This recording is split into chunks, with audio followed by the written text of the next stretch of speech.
Muito obrigado porque você chegou aqui até aqui nesta noite.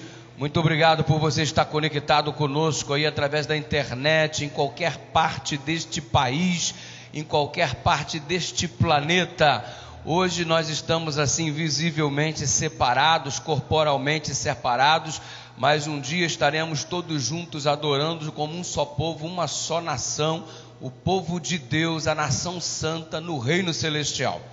Que esse dia chegue o mais rápido possível, amém? Êxodo capítulo 7 é o texto para a mensagem desta noite. Eu convido você, abra a palavra do Senhor, Êxodo capítulo 7, mais uma vez. Muito obrigado por tantos recados carinhosos, por tantas decisões que eu pude testemunhar através das redes sociais, pelos pedidos de oração que você me enviou através do Instagram, o nosso Instagram, @PRDudu. Muito obrigado por estar conectado conosco. Às vezes a gente demora um pouco a responder porque são mensagens demais. E aí a gente vai respondendo ao longo do dia, enquanto a gente almoça, enquanto a gente toma café da manhã, enquanto a gente está comendo, a gente está respondendo na medida do possível. Obrigado. Se quiser continuar mandando mensagens para a gente e contando como está sendo a sua experiência com Deus, estamos dispostos a te escutar. @PRDudu é o nosso contato lá no Instagram. Êxodo capítulo 7. Êxodo capítulo 7. Eu quero ler contigo a partir do verso 14, do verso 14 até o verso 18 somente. Êxodo capítulo 7, do verso 14 ao verso 18. Se você já encontrou a palavra do Senhor nesse trecho que eu acabei de citar, dá um sinal de joia aí para mim, de positivo. Pastor, tudo certo, aqui todo mundo ligado, conectado. O pessoal daqui está esperto. E eu espero que você esteja esperto também, já tenha encontrado. E se quiser uma pista, uma dica, uma cola, é o segundo livro da Bíblia. E olha aí, fácil de achar, né? Êxodo 7, verso 14 em diante diz assim: Disse o Senhor a Moisés: o coração de Faraó está obstinado, recusa deixar ir o povo.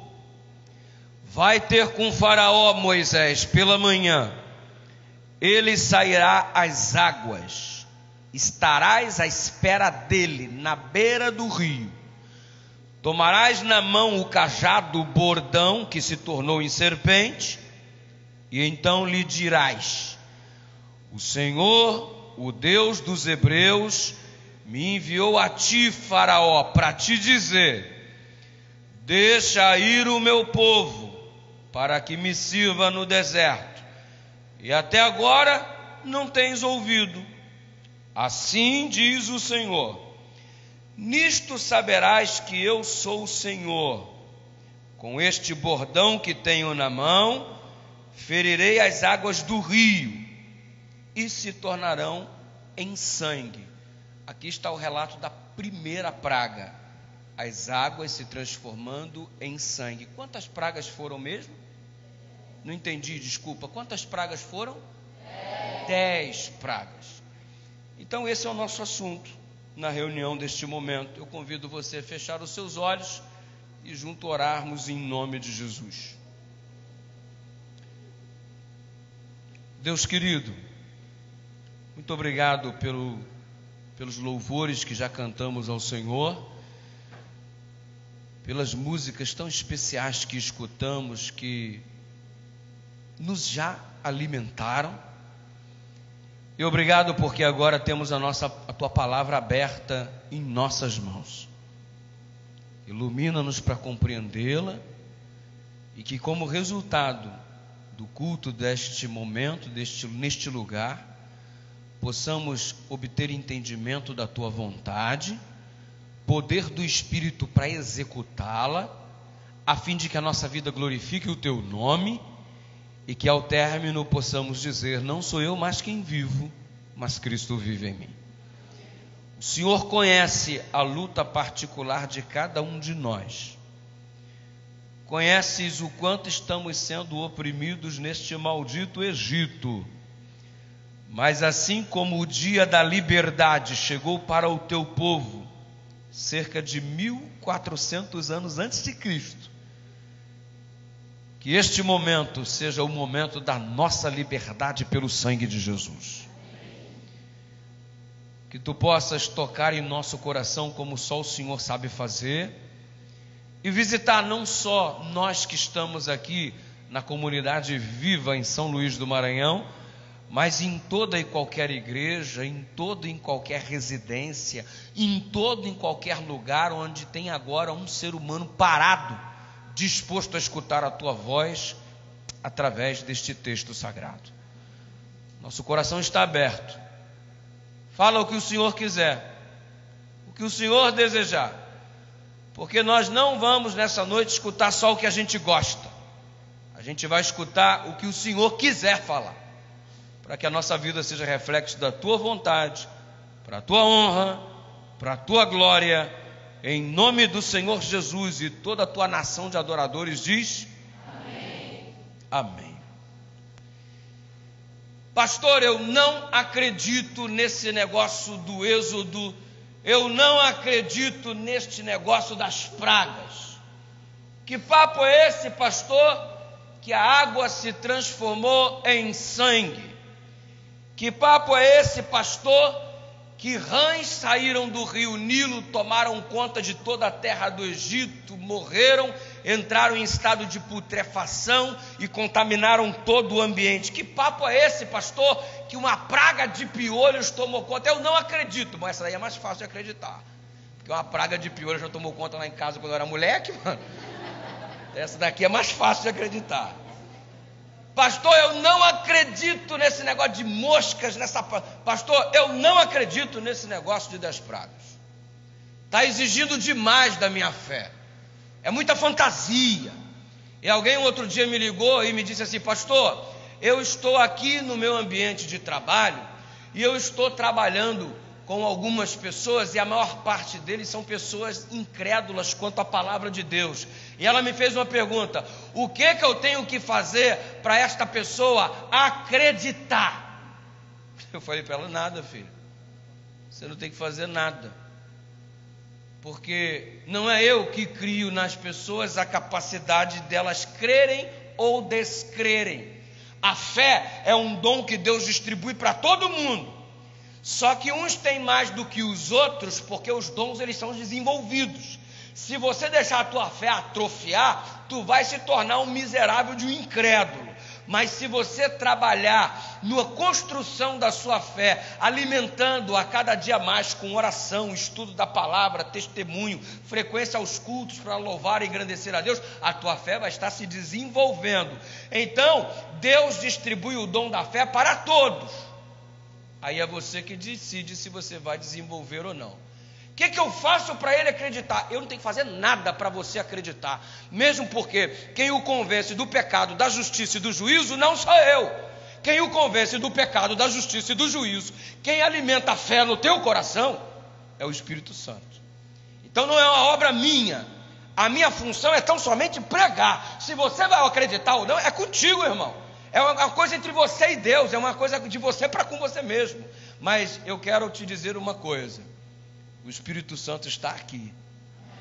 O Espírito Santo está aí na tua sala. O Espírito Santo está aí do teu lado enquanto você me assiste nesse celular, enquanto me assiste nesse telão na tua igreja, enquanto me assiste na TV da sua casa. O Espírito Santo está ao nosso lado para pôr em nosso coração a capacidade de crer. E precisamos crer, porque sem fé é impossível agradar a Deus. Fé, a convicção das coisas que não se veem. Acreditar é a capacidade extraordinária. E tem gente que não crê simplesmente na revelação da palavra. Pastor, eu quero que o senhor venha conversar comigo sobre Deus, mas não usa a Bíblia. Ah, irmão, aí você quer o quê? Você quer que eu converse sobre biologia com você sem citar biologia? Você quer que eu converse sobre história com você sem citar história? Você quer que eu converse sobre química com você sem citar química? Agora tu quer que eu fale sobre Deus com você sem citar a palavra? Não dá, mano.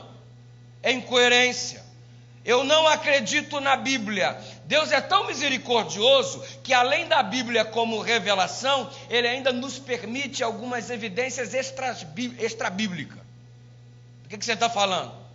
Por exemplo, um sacerdote egípcio que viveu na época do Êxodo, que vivenciou as pragas, ele escreveu uma oração para Osíris, que está lá no museu na Holanda, uma oração resultante de uma escavação arqueológica, de ser encontrada como resultado de uma escavação arqueológica, e está no museu da Holanda, e uma oração de 1400 a.C., irmão. E nesta oração, neste artefato arqueológico encontrado pelos estudiosos, está lá: ó Deus Osíris, por que os nossos animais, todos eles morreram? Por que há uma praga de piolho? Por que os nossos filhos morreram? Por que o Nilo se transformou em sangue? O cara orando a Osíris, um sacerdote egípcio. Você não crê na Bíblia? Ah, então você também não crê numa evidência histórica? Aí já é contigo, irmão.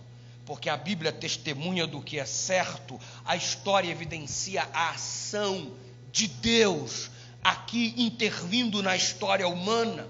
Existem provas bíblicas e provas extras-bíblicas comprovando a veracidade da palavra. E aí, se você não acredita, eu te digo que você precisa nesta noite dar uma chance para Deus, para que você experimente a ação de Deus na sua vida e, consequentemente, este dom da fé brote no seu coração em nome de Jesus. Agora note, eu passei a infância inteira fazendo peraltice, e eu vivo aí contando as peraltices. Eu não sei nem por que eu conto tanta coisa, bobagem que eu fiz. Eu falei assim: pastor, só era um moleque terrível, hein, pastor? Alguém já disse: pastor, como é que sua mãe te aguentava? Cada bobaginha que eu fazia, minha mãe falava assim: sua praga. Irmão, ficou tão fácil estudar as 10 pragas do Egito. Eu falei assim: nossa, quantos irmãos que eu tenho, mano? As pragas do Egito. Sua praga, o que é que você está fazendo? E é nordestina, ela: sua peste. As pragas foram maldições. E chegou um momento da minha vida que, depois de eu refletir bastante, eu falei assim: cara, eu não quero ser praga não, mano. Eu quero ser bênção. Ei, tu é uma praga ou tu é uma bênção? Quem quer ser bênção em nome de Jesus, diga amém. Amém. Então vira para a pessoa que está do seu lado agora, com autoridade, e diz: deixa de ser praga. Amém, irmãos? Amém. Cadê o clamor de quem quer ser uma bênção? Diga amém. Amém. Ei, seja uma bênção para os teus filhos, pai. Seja uma bênção para o teu cônjuge. Seja uma bênção para a tua comunidade. Seja uma bênção para a tua igreja. Exatamente, você precisa se posicionar de modo a ser bênção na vida dos outros em nome de Jesus.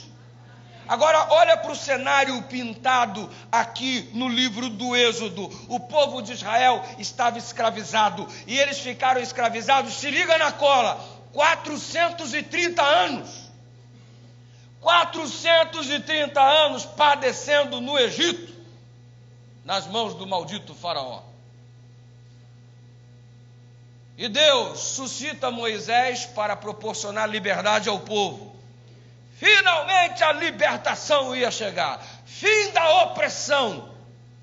Glória a Deus. Mas quem que era o povo de Israel para ser liberto? Ah, era um povo muito bonzinho, pastor. Não era não. Era um povo muito grato, pastor. Não era não. Sem concorrência. Era um povo muito irreverente, muito reverente. Não era não. Era um povo muito fiel. Deus liberta aquele que é fiel. Deus liberta aquele que é... Não, mano. Você está lendo a Bíblia errada. Há uma manifestação extraordinária da graça de Deus neste lugar. O Êxodo é uma evidência extraordinária da graça de Deus. E eu olho para o Êxodo, a única coisa que eu consigo enxergar é graça. Eu olho para o Êxodo, a única coisa que eu consigo, o único modo que eu consigo reagir é com gratidão. Porque o nosso Deus é o Deus da graça. O povo de Israel não era um povo preparado para se tornar livre, não era. O povo de Israel não era um povo que tinha fé. O povo de Israel não era um povo ativo. no sentido de trabalhar para Deus, era um bando de acomodados. Estavam acomodados com a escravidão, estavam despreparados para a liberdade, não tinham fé, e eles se pareciam já com os egípcios, haviam absorvido os costumes egípcios. Aí Deus olhou para esse povo e disse: eu vou libertá-los, porque eles são bons, eu vou libertá-los porque a fé deles é extraordinária. Não! Deus não liberta o povo por aquilo que o povo é. Deus liberta o povo simplesmente pelo fato de amá-lo.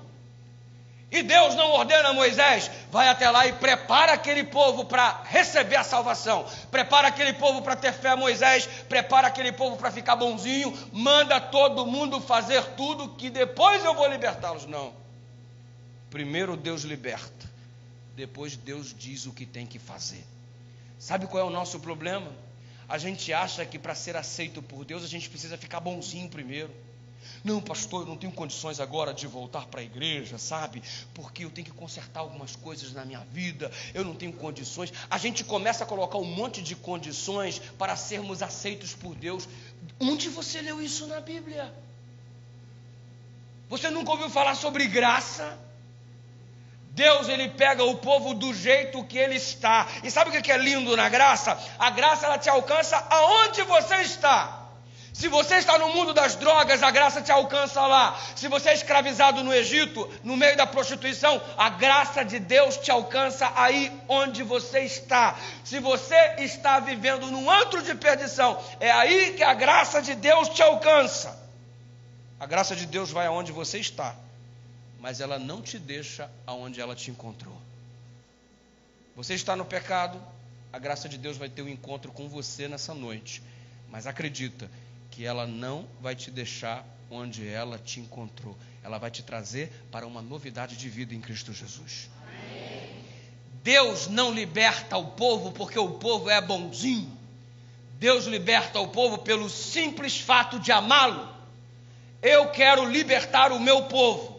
Eles foram salvos, eles foram libertados, e neste processo de execução de salvação, de liberdade, depois Deus diz: agora olha só, eu salvei vocês, a vida de salvo é assim, ó, tem que fazer assim, a sexualidade é desse jeito, o jeito de se vestir é desse jeito, agora você tem um dia para guardar, a administração financeira é dessa forma, é assim que se educa filhos, é assim que se alimenta. Percebeu? Deus orienta depois da libertação. Sabe por quê? A salvação é pela graça. Mas depois que você foi salvo, depois que você foi liberto, então Deus diz: é assim que você tem que andar na minha presença como alguém que é salvo em Cristo Jesus. Então, você não faz as coisas para ser salvo. Você começa a fazer as coisas porque Ele já te salvou, porque Ele já te libertou. Agora, não me diga que você foi salvo por Jesus e essa tua vida está toda errada. Porque se Jesus te salvou, Ele te salvou para ser uma nova criatura. As coisas velhas passaram e tudo se fez novo. Então, você não tem que fazer nada para ser salvo. Mas depois que você é salvo, você tem que viver como um salvo. Porque o poder de Deus está à sua disposição para transformar a sua vida. Deus te salva do jeito que você está. Mas a vida do salvo não é do jeito que você estava. É uma vida de crescimento, é uma vida de aperfeiçoamento, é uma vida de santidade. E assim como Deus salvou você, Ele também santifica você. Porque não tem esse papo de você dizer assim: eu vou me santificar, eu vou me transformar. Não, filho, você também não faz nada disso, você não é ninguém. Ele salvou você e pelo poder dele, Ele transforma você. Note que a salvação você recebe de graça, e a santificação é algo que Ele faz em você. É assim que funciona. Então, pastor, eu tenho que guardar o sábado para ser salvo. Pastor, eu tenho que me vestir desse jeito para ser salvo. Pastor, eu tenho que parar de xingar palavrão para ser salvo. Pastor, eu tenho que organizar minha vida sexual para ser salvo. Pastor, eu tenho que fazer... Não, desculpa, mas não. Do jeito que você está, Ele te salva. Mas se Ele te salvou, não é mais você que vive. Jesus vive em você. Aí você vai mudar seu jeito de vestir, aí você vai mudar seu jeito de falar, aí você vai mudar os lugares que você frequenta, aí você vai mudar o jeito que você administra a sua sexualidade. E você está mudando tudo isso, não é para você se salvar, porque a salvação não é pelas obras, mas é porque Ele já libertou, Ele tirou você do Egito e agora Ele está te ensinando para caminhar em direção à terra prometida. É desse jeito aqui que eu estou te falando. Se organiza, meu filho. É assim que funciona. Agora não me diga que Jesus salvou você e você está todo desorganizado, está todo torto e um processo de mudança não começou. Você não é transformado do dia para a noite, como se uma varinha de cordão batesse na tua cabeça e você se transformasse num negócio diferente. Mas a mudança ela é progressiva, ela acontece. E à medida que nós vamos buscando o poder de Deus, a nossa fé vai sendo aperfeiçoada e a nossa vida vai sendo transformada. É o processo da salvação se executando, e quem neste momento abre o seu coração para que essa salvação te alcance e a santificação também, e sua vida seja aperfeiçoada em Cristo Jesus, diga amém. Amém. É assim que funciona: libertação pela graça, santificação pelo Espírito. E daqui a pouco experimentaremos o processo de glorificação, quando Ele vier nas nuvens do céu com poder e grande glória para nos buscar. Seremos novas criaturas transformadas em Cristo Jesus para todo sempre, seremos perfeitos. Hoje estamos caminhando em direção, mas perfeição é só quando Ele vier e nós formos glorificados. Entendeu isso aí? Quem entendeu, diga amém. Amém. Muito bem. A cada praga que foi enviada, a cada uma das 10, o Senhor Deus avisou cada um destes juízos. E note, nenhuma das pragas foi de modo a causar destruição completa.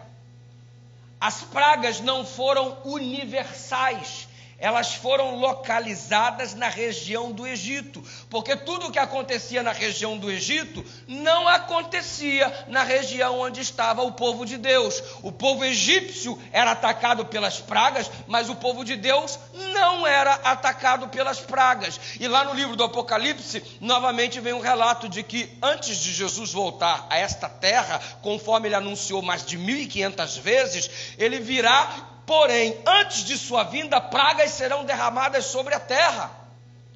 Essas pragas serão derramadas, mas elas também, da mesma forma como anunciadas aqui no livro do Êxodo, não serão universais, porque senão todos seriam destruídos. Elas serão locais, assim como aconteceu. E uma coisa linda, o povo de Deus não vai ser atingido. Amém. Então qual é a coisa mais segura você fazer na sua vida? Coloca a sua vida nas mãos de Deus, filho. Deixa essa graça te alcançar, deixa essa graça te libertar, deixa esse Espírito te santificar e fazer sua fé se desenvolver e você se aperfeiçoar cada dia nessa busca constante que nós denominamos de comunhão. E Deus avisou tudo para o faraó, e Deus está te avisando nessa noite. Deus está te advertindo, e Ele te adverte do jeito que você precisar. Se você precisar de um puxão de orelha, Ele vai puxar a tua orelha. Se Ele precisar te dar uma sacudida, Ele vai te sacudir. Se Ele precisar fazer você perder teu sono, Ele vai fazer o que preciso for, porque Deus está direcionado com foco. Deus está em uma única direção. Ele quer salvar você. Por isso Ele te avisa. Sabe o que é esta reunião neste momento? É um aviso de Deus para a tua vida. Sabe por que Deus permitiu você estar conectado conosco neste momento? Ele está te avisando que algumas coisas vão acontecer neste mundo. O faraó vacilou e não se preparou de um modo diferente. Hoje estaremos nos preparando melhor para enfrentar os últimos instantes da história desta terra. Pelo poder do Espírito Santo. Os magos do Egito tentaram imitar todas as ações de Deus. E não é diferente hoje. O diabo está tentando imitar as ações de Deus. Sabe por quê? Porque quando Deus age de verdade, Ele quer minimizar a ação de Deus por intermédio de uma contrafação estabelecida anteriormente. Exemplo, derramamento do Espírito Santo. Nós estamos aguardando o derramamento da chuva serôdia. E é uma busca particular, individual de cada um de nós. Isso vai nos preparar para os momentos finais de crise que esta terra enfrentará. Inclusive a queda das 10 pragas. Temos que estar todos selados com o Espírito Santo. Mas antes que esta obra verdadeira e genuína aconteça, o diabo fica imitando, criando contrafações para ludibriar o povo, para que quando a verdadeira chuva serôdia seja derramada, for derramada, aí o povo dirá: isso aí que vocês estão chamando aí de derramamento do Espírito Santo, isso aí a gente já experimenta há muito tempo. Aí fica um falso pentecostalismo, uma falsa busca, uma falsa ilusão de que estão todos aí cheios do Espírito Santo, fazendo sinais e prodígios. Não passa de uma grande contrafação, porque de igual forma você percebe que aqui os magos do Egito imitavam as ações de Deus, para que quando Deus fizesse suas ações, o faraó não ficasse tão impressionado, e o diabo fica fazendo curas, milagres, maravilhas por aí, e todo mundo achando que é Deus, para que quando a verdadeira ação de Deus ocorra, seja minimizada, ou não tenha tanta atenção quando devia. E o diabo é muito sagaz, mas aqui ele é derrotado em nome de Jesus. Amém. E viu o faraó? Teve que apanhar demais para aprender. O homem que gostava de apanhar, esse tal do faraó. 10 pragas, 10 chibatadas no lombo, apanhou com força, para chegar à conclusão de que Deus é soberano. Quanto mais que você tem que apanhar para chegar à conclusão de que o Senhor é o Rei do Universo? Quanta surra mais você vai precisar levar da vida para você entender que o rumo certo da nossa existência é em direção a Deus Todo-Poderoso? Tem que tomar mais uma surra aí de divórcio? Tem que tomar mais uma surra de câncer batendo a tua porta? Vai ter que tomar mais uma surra com a AIDS para entender que Deus estava certo quando te orientou? Você vai ter que adquirir uma grave doença sexualmente transmissível? Vai ter que parar na cadeia? É a surra que você precisa? Você precisa, por exemplo, um vexame público, todo mundo ficar sabendo e você, consequentemente, ficar envergonhado. Precisa de um tiro, levar um tiro, uma bala perdida, para você aprender o rumo que você tem que tomar na sua vida. O faraó apanhou com força. Mano, eu não quero apanhar mais. Chega de apanhar. E quem aqui quer participar dessa decisão comigo, chega de apanhar, diz amém. Então vira para a pessoa, diga assim, daquela que está do seu lado: filho, para de apanhar. Chega de surra, irmão. Chega de surra. E lá vem as 10 coças que o faraó vai tomar. 10 chibatadas, 10 lenhadas. Lenhada número 1. A água do rio Nilo, transformando-se em sangue. Eu quero que você entenda que estava acontecendo uma briga entre deuses. O Deus de Israel contra os deuses do Egito. O Deus de Israel, um só. Os deuses do Egito é um para cada coisa. Estamos falando de 10 pragas, onde foram atingidos 10 divindades egípcias. Quando a água se transforma em sangue, o Deus que está sendo agredido é o Deus do Nilo, porque o Nilo era considerado como um Deus para os egípcios. É uma luta do Deus verdadeiro contra o Deus falso, é o grande conflito. E diante desta batalha, observe, quando a água se transforma em sangue, gerou uma situação dentre tantas. O povo de Israel fabricava tijolos para as construções faraônicas. Para fazer o tijolo, tinha que ter água para misturar com a terra e formar o barro. Só que a água virou sangue. O que aconteceu, pastor? Não tinha mais água para fazer tijolo. Qual o benefício da praga? Sem água para fazer tijolo, o povo escravo israelita cruzou os braços, porque não dava mais para fazer tijolo, irmãos. Foram descansar. Deus, através desta praga, deu um descanso para o seu povo escravizado. Os estudiosos dizem que eles trabalhavam pelo menos 16 horas por dia. Algumas pessoas morriam de tanto trabalhar, não suportavam. E no momento em que Deus transforma água em sangue, não tem mais água para fazer tijolo. Se não tem mais água para fazer tijolo, é Deus proporcionando um descanso para o seu povo. Descanso através do sangue. Isso te diz alguma coisa? Sangue que proporciona descanso para a alma. Ei, sabe o que está sendo anunciado para você? Que Deus tem uma habilidade extraordinária de proporcionar descanso para a alma humana através do sangue. E sabe o que isso significa? Que todo o sangue vertido na cruz do Calvário, quando Jesus se sacrificou por cada um de nós, este sangue está valendo hoje para o descanso da nossa alma. Pode repousar, meu filho, pode ter paz nesse seu coração. O descanso para você está garantido através do sangue de Cristo.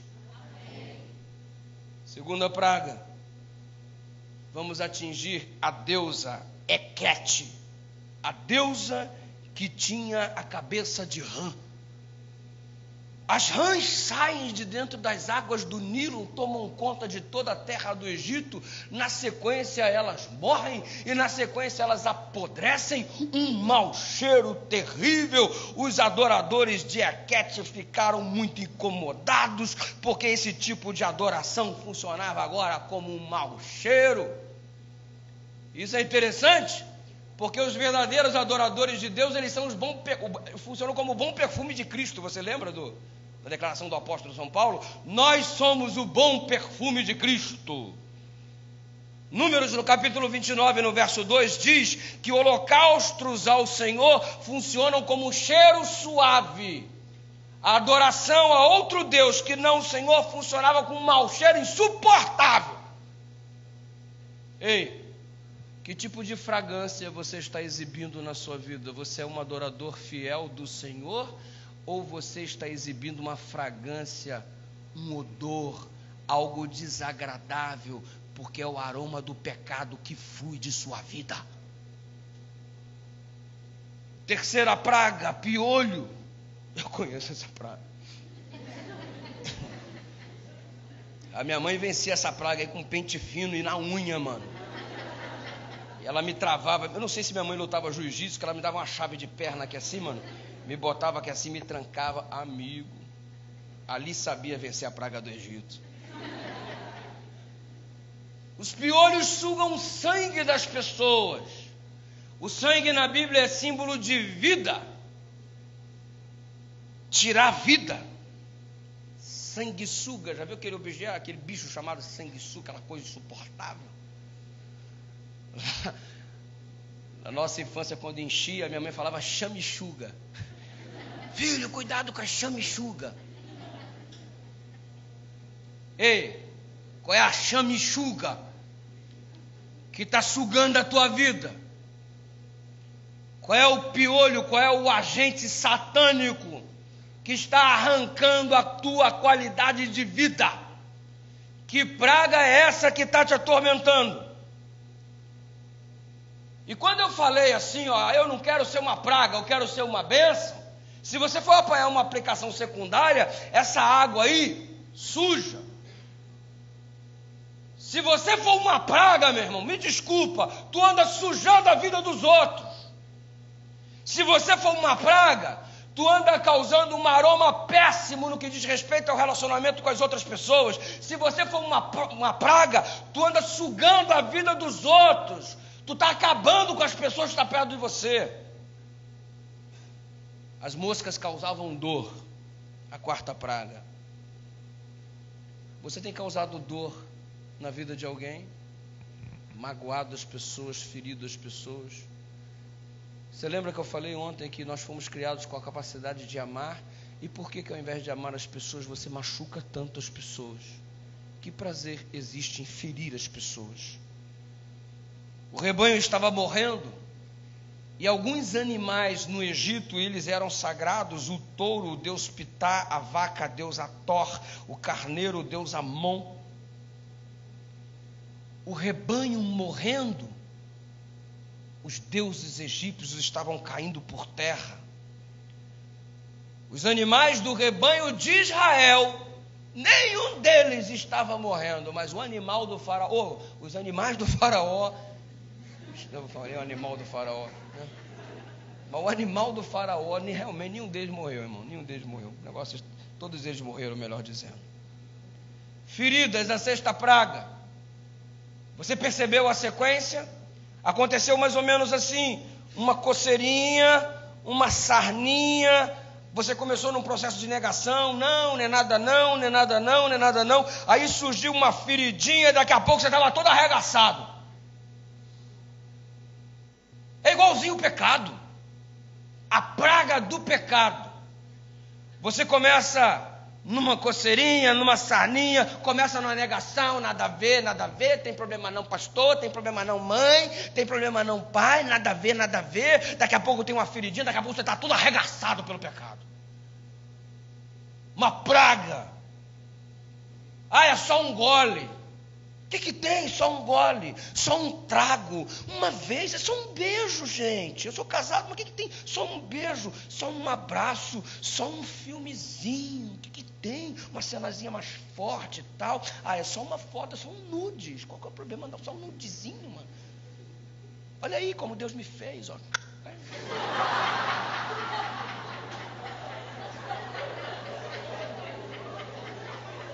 É praga, brother. É praga. Eu vou te dizer, isso é praga. Isso é o quê? Praga. Isso é o quê? Praga. E você não vai ser praga na vida de ninguém. Você vai ser bênção. Quem quer ser bênção diz amém. Amém. Mas o faraó era uma mula, irmão. O homem teimoso, ô mula. Ei, me desculpa, mano. Quando que tu vai deixar de ser essa mula que você é? Seu teimoso. Vai ficar apanhando até quando para escolher o Senhor Deus como Senhor de sua vida? Quantas surras mais você tem que levar? Ele tomou 6 surras e permanecia feito uma mula. E sabe o que acontece? Tem alguns fatos que a gente não pode deixar de considerar. Número 1. Às vezes a gente cede à tentação. E quanto mais nós cedemos à tentação, mais duro fica o nosso coração. Já reparou?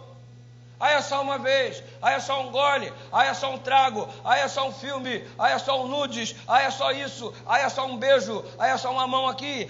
Quanto mais você cede, mais duro fica o seu coração para com a voz do Espírito Santo. Outro fato. Se a gente cede a primeira vez, para enfrentar a segunda vez você fica mais frágil. E se vai enfrentar a terceira, está mais frágil. A quarta, mais frágil ainda. Daqui a pouco você não tem mais resistência nenhuma contra o pecado. Você está completamente dominado. Quanto mais a gente cede, mais frágil estamos para a investida seguinte. E quer ver uma mentira? Pastor, eu paro quando eu quiser. Mentira. Desculpa, você não para quando você quiser. No dia que eu quiser, eu deixo. No dia que quiser, eu largo. Mentira, mentira e mentira. E é bíblico e é fato. Após a luz ser rejeitada por tanto tempo, ela será retirada. E uma vez que a luz for retirada, isso aí tem um nome: pecado contra o Espírito Santo. Enquanto somos incomodados, é porque o Espírito Santo está falando ao nosso coração. No dia que o pecado não te incomodar mais, e você pecar, isso não te causar o menor incômodo, o Espírito Santo já está trabalhando com muita dificuldade em você. Talvez ele não esteja nem mais tocando. E desculpa, se o Espírito Santo não agir mais na nossa vida, cometemos o pecado imperdoável. Não há mais salvação para a gente. E sabe o que é o pecado imperdoável? Por que o pecado não tem perdão? Porque para você ter perdão, você precisa se arrepender. Se você não permite o Espírito Santo tocar no seu coração, então não tem arrependimento para você. E se não tem arrependimento para você, não tem perdão. Se não tem perdão, você está perdido. O pecado se torna imperdoável não é porque Deus não quer perdoar, é porque você não aceita mais o toque do Espírito, e o toque do Espírito, uma vez que não acontece, não tem mais perdão para você. Por quê? Porque tu tomou um monte de surra, apanhou pra caramba, mas permanece feito uma mula, igual o faraó, teimoso, em vez de ser uma bênção, continua insistindo em ser uma praga. E tem uma hora que Deus diz, olha, não dá mais, estou tirando meu time de campo, faz o que você quiser com a sua vida, porque eu já tentei tudo o que devia. Pastor, será que eu pequei contra o Espírito Santo? Calma, isso não é um ato, isso é um processo. Eu nunca conheci ninguém que tivesse pecado contra o Espírito Santo. Eu nunca conheci. E se você está conectado conosco nessa noite e a palavra de Deus está mexendo contigo, não é porque eu falo bonito ou feio, ou forte ou fraco, ou alto ou baixo, não tem nada a ver comigo. Se a palavra de Deus está tocando você nesse instante, é porque o Espírito Santo está falando contigo agora. Sabe o que isso significa? Você não pecou contra o Espírito Santo, ele ainda fala, e se hoje ouvirdes a sua voz, não endureçais o vosso coração. O faraó permanecia feito uma mula teimosa, e veio a 7ª surra, granizo com fogo, chuva, algo quase desconhecido no Egito, um território que não chove, uma seca. Eu estive lá, irmãos, 95% do território egípcio é o deserto do Saara. Um inferno de... Ele não sabe o que é chuva, irmão. Se chover lá, ele vai ter um negócio, uma festa extraordinária no Egito. Se chover lá, é melhor que um título de Copa do Mundo, irmão. E choveu, mas choveu pedras com fogo, saraiva,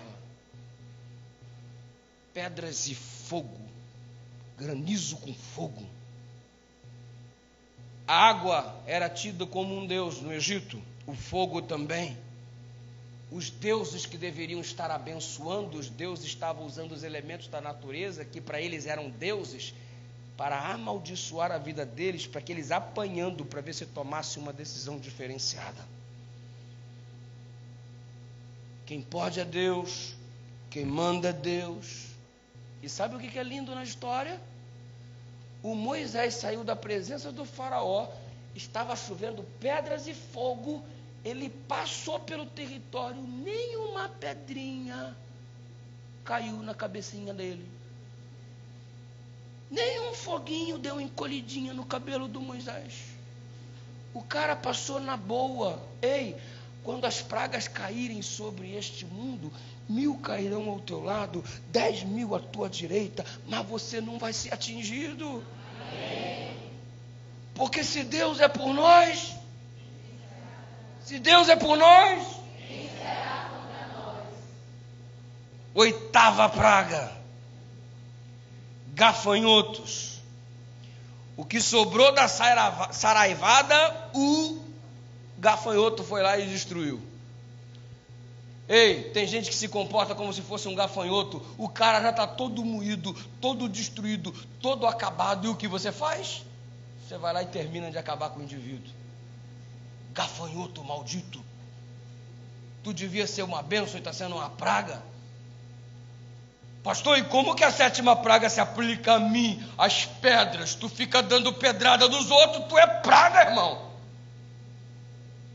Fica moendo o restinho que sobrou das pessoas, a pessoa já está toda esbagaçada pela situação, e ainda como se não fosse suficiente, você vai lá e pisa mais um pouco, sua praga.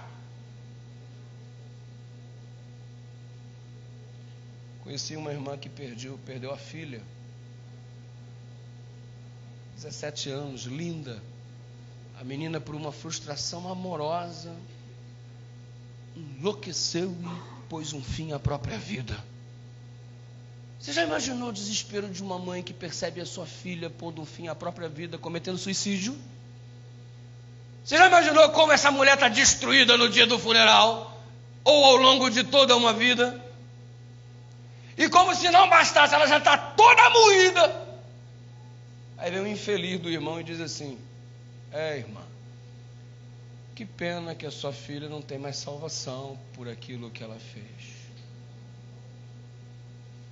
Praga, gafanhoto maldito. Não aguenta ver nem o que sobrou das pessoas, quer destruir o restinho que sobrou. Já viu aquele irmão que adulterou, acabou com a vida, o casamento foi arruinado, o escândalo, e todo mundo está sabendo e tal, não sei o quê, e a pessoa já está moída. Aí vem alguém perto, como se não bastasse a pessoa estar moída, aí vem o gafanhoto, e a igreja está cheia de gafanhoto, aí dá mais uma pisadinha. Que vexame, irmão. Você não presta, hein? Pisa mais um pouco. E tu acha que tu está bem? Tu é uma praga. Tu está perdido tanto quanto quem pecou. Porque se você fosse discípulo, você ia resgatar o ferido, como o cara fez na parábola do bom samaritano. Você não ia ferir mais quem já está ferido, se alegrar com a dor dos outros. Trevas, nona praga. Ao invés de você iluminar a vida das pessoas, você só traz um ambiente de trevas e de escuridão, um pessimismo miserável, como se não confiasse na providência de Deus, como se não confiasse na ação de Deus. Você não ilumina as pessoas. Tu foi chamado para ser luz do mundo e você está trazendo trevas para a vida das pessoas. E sabe o que significa isso? A palavra usada no original hebraico para descrever essas trevas é a mesma palavra do Gênesis, quando explica na criação do mundo que havia trevas sobre a face do abismo. Tudo era escuridão, e Deus disse, haja luz, e as trevas desapareceram. Essas trevas é a mesma palavra usada aqui para a nona praga do Egito, trevas. Sabe o que isso significa? Que Deus criou a luz e o povo voltou para as trevas. Sabe o que isso se chama? Regressão. Ao invés de você progredir, está andando para trás. Tu é caranguejo, meu irmão. Deus fez para você sair das trevas para a luz. Você recebe a luz e anda para trás, vai para as trevas. Ei, nessa noite, em nome de Jesus, que não haja ninguém aqui regredindo. Vamos progredir cada vez mais, saindo das trevas e caminhando para a luz em nome de Jesus. Amém. Luz, meu irmão. Luz. Décima praga atingiu o Deus Faraó, porque Faraó era tido como uma divindade. A décima surra, o golpe fatal. O livramento do povo de Israel deu-se pelo sangue. Você percebeu? A primeira praga trabalhou-se na direção do sangue. A última se proporcionou livramento através do sangue. Na primeira praga, descanso pelo sangue. Na última praga, libertação pelo sangue. É pelo sangue que a gente subsiste, o sangue de Jesus derramado na cruz do Calvário. Amém. Há poder nesse sangue. E que esse sangue banhe a nossa vida, dando-nos redenção e graça. Amém. Arrancando-nos do Egito para uma vida de crescimento, ainda que no deserto, em direção à terra prometida. Sangue. Israel obteve o livramento.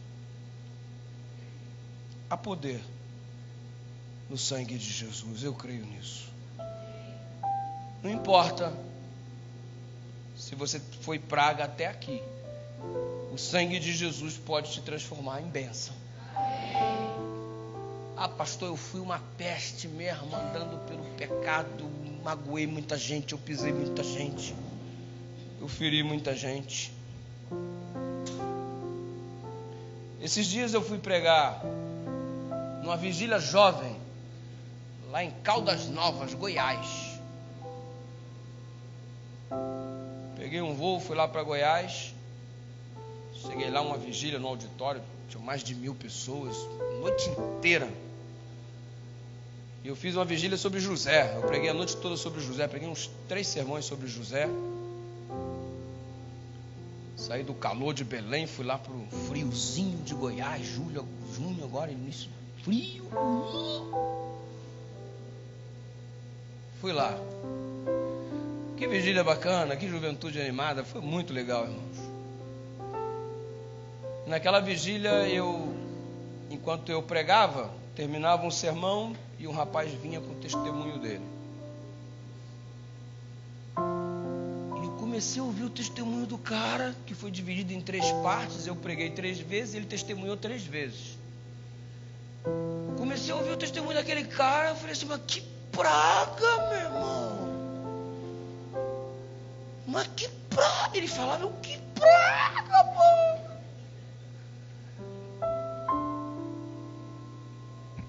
Ele terminou a primeira parte do testemunho. Que praga, mano, que praga.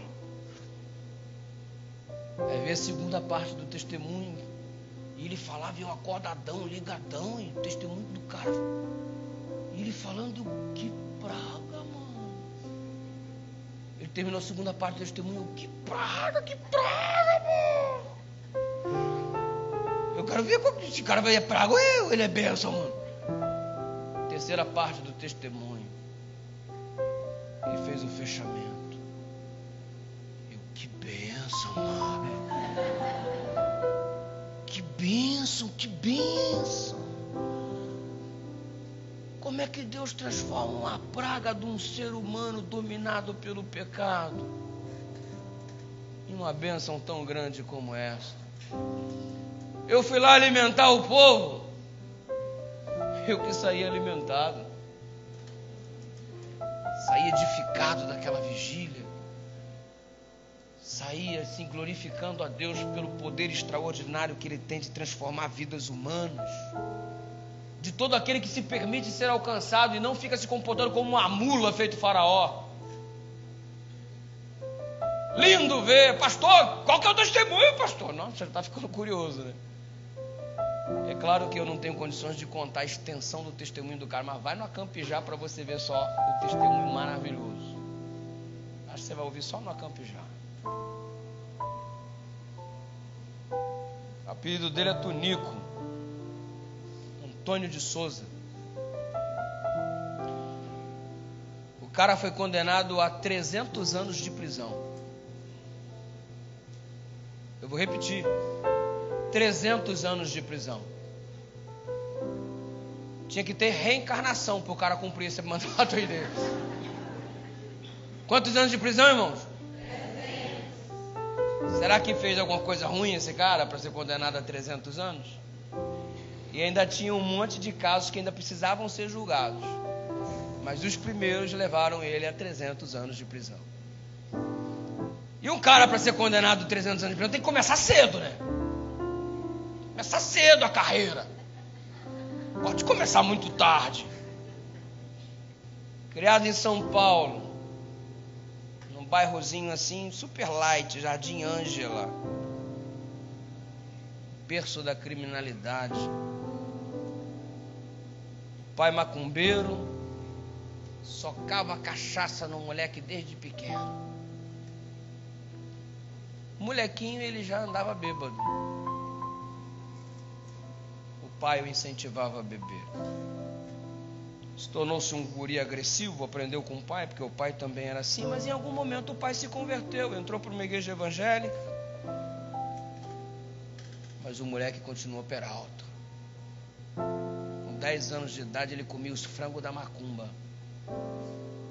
Pastor, não podia ver uma cachaça numa macumba, numa encruzilhada, que eu mandava ver. Aí eu, que praga, mano. Eu não gostava do meu pai.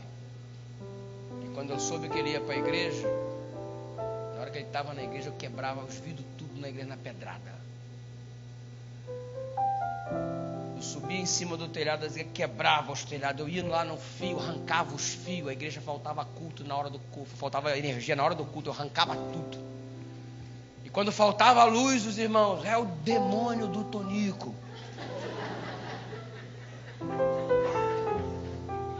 Demônio do Tonico. Os crentes chamavam demônio do Tonico.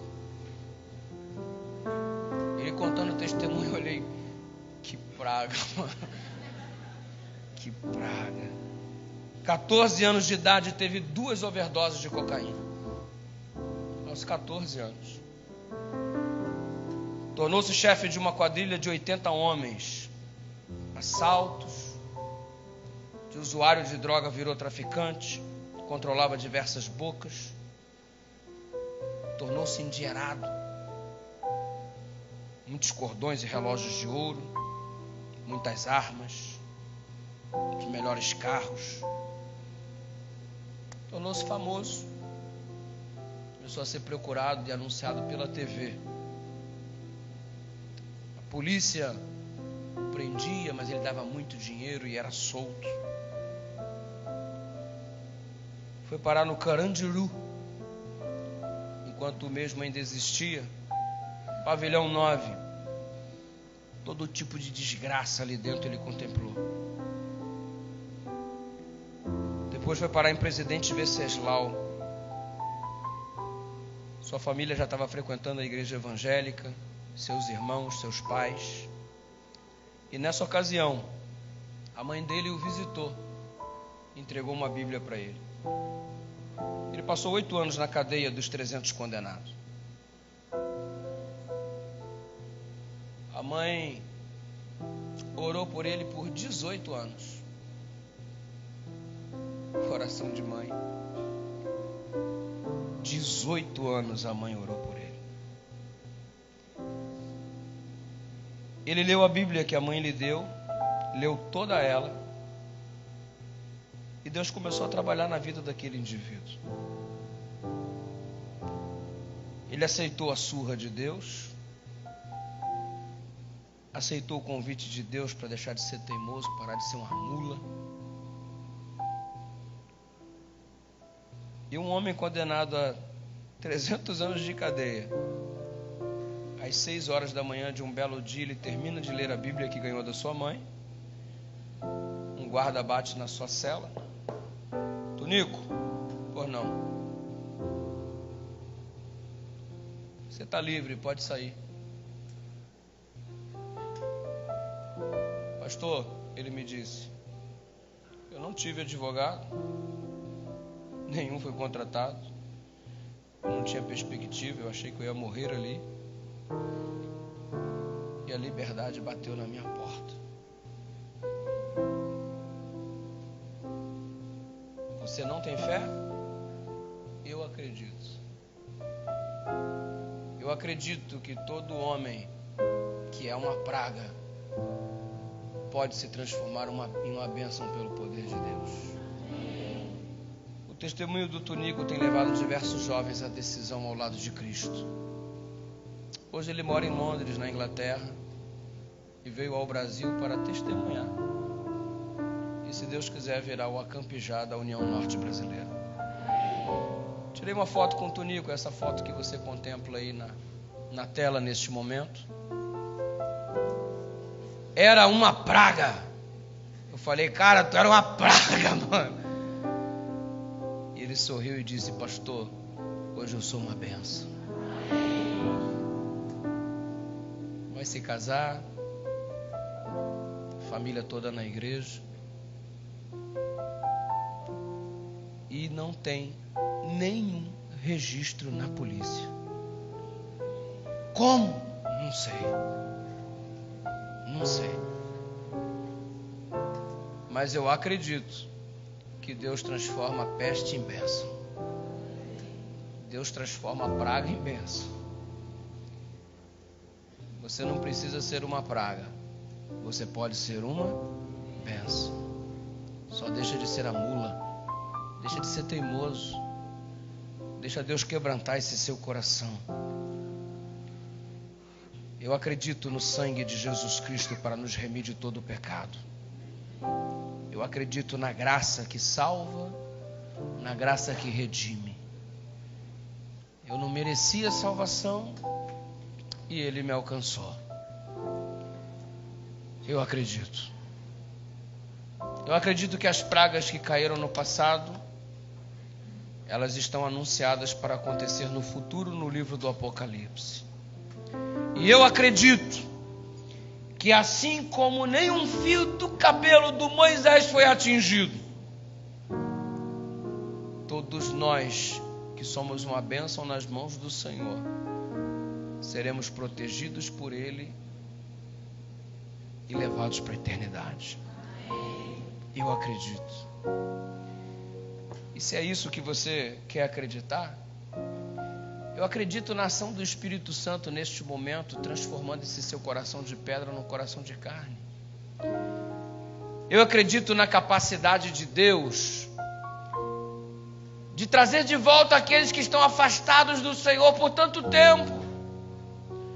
Você que está aí, mãe, chorosa porque teu filho está distante. Você que está aí, querida, chateada porque teu marido está distante. Eu acredito na capacidade do resgate que há no sangue de Jesus. Mesmo porque, nesta noite, nós temos alguém que entrou em contato comigo por intermédio do Instagram. Pastor, eu quero voltar. 13 anos fora da igreja. E hoje ela regressa em nome de Jesus. Eu acredito no poder resgatador de Deus. E você? É por isso, Darlene, que eu quero convidar você para vir cantar. Eu acredito. Para que essa fé, ela ecoe no nosso coração. Enquanto você estiver cantando, eu estarei me dirigindo ao tanque batismal para batizar a nossa querida amiga Carla. Deus abençoe você. Vamos lá.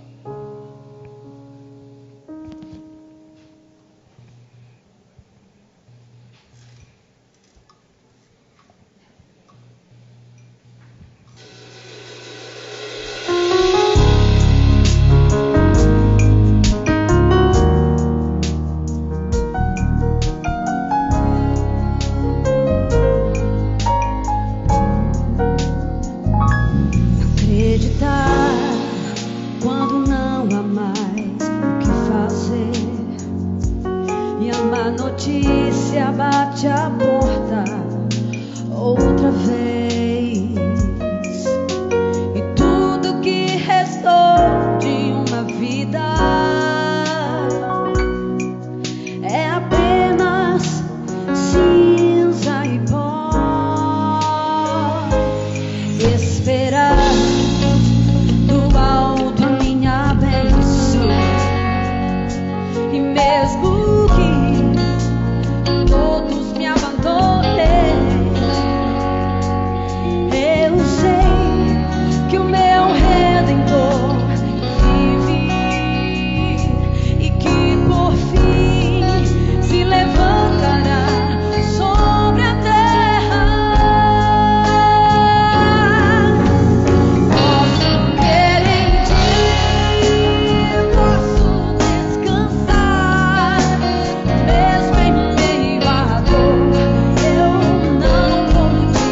nosso Deus não falhará jamais.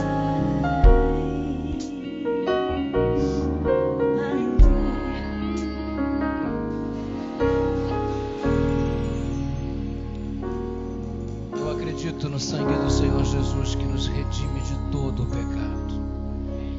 Eu acredito no sangue que nos dá descanso. Eu acredito no sangue que nos liberta das pragas e do juízo final. Eu acredito no sangue de Jesus, Carla, que neste momento apaga todos os nossos pecados. E você vai ser batizado agora, e não é a água que nos purifica do nosso pecado. O que nos lava de todos os nossos pecados é o sangue de Jesus Cristo. Isso aqui é o símbolo do sangue que te redime nessa noite mais uma vez. O sangue que me redime, que nos redime. Desculpa a expressão, para de ser teimoso. Aceita este sangue que foi vertido na cruz do Calvário para perdoar e purificar você de todos os seus pecados. Se você está nessa congregação, neste momento, neste lugar onde está reunido com esses irmãos, escutando este culto, escutando essas palavras, assistindo tudo isso que está acontecendo, e quer tomar uma decisão, parar de ser teimoso, pedir a Deus, coloca fé no meu coração, me liberta do jeito que eu estou, para que eu sejas aquilo que tu desejas. Eu não vou ser melhor para o Senhor me libertar, eu vou me libertar, vou ser libertado pelo Senhor para ser melhor. Então levanta daí de onde você está nessa congregação, dê um passo à frente, vá diante do altar, aproxime-se um pouco do telão. Essa é a sua maneira de dizer nessa noite: Deus, eu estou deixando de ser teimoso e eu quero te aceitar. Avança um pouquinho, se aproxima do altar. Você vai ser recebido por uma ancião da igreja, você vai ser abraçado pelo pastor que está aí contigo. Mas tome essa decisão em direção a Jesus. Você que em algum momento não o abandonou, você que em algum momento desistiu da caminhada, você que em algum momento voltou a ser prisioneiro do Egito, escravo de Faraó, que haja libertação nesta noite pelo sangue de Jesus, porque eu acredito em você. Vamos orar. Deus eterno, é bom demais ver a Carla aqui. 13 anos distante, vivendo um conflito interno que o Senhor sabe. Mas obrigado porque a dúvida foi sanada e a paz está sendo restaurada. É o teu sangue, o teu sacrifício do teu filho na cruz do Calvário,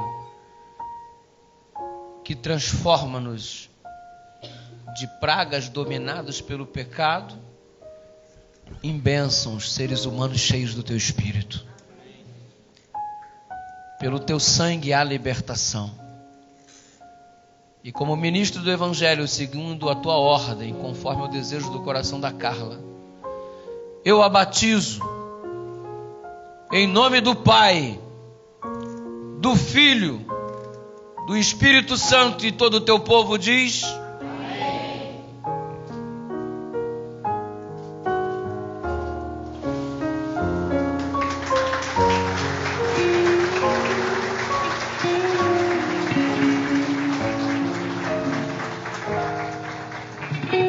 Amanhã às 19h30 estaremos juntos em nome de Jesus. Deixa o seu recado, a sua decisão, o seu testemunho, para que tenhamos a chance de perceber o que Deus está fazendo aí na sua vida. Só mandar esse recado para a gente lá no Instagram, @PRDudu. Eu quero que você divida comigo o que Papai do Céu está fazendo com você, e juntos nos alegraremos no Senhor. Tenha uma noite maravilhosa na presença de Deus, e que amanhã juntos às 19h30 cultuemos o nosso Deus em mais um passo da nossa caminhada nesta semana de oração. Deus te abençoe, graça e paz.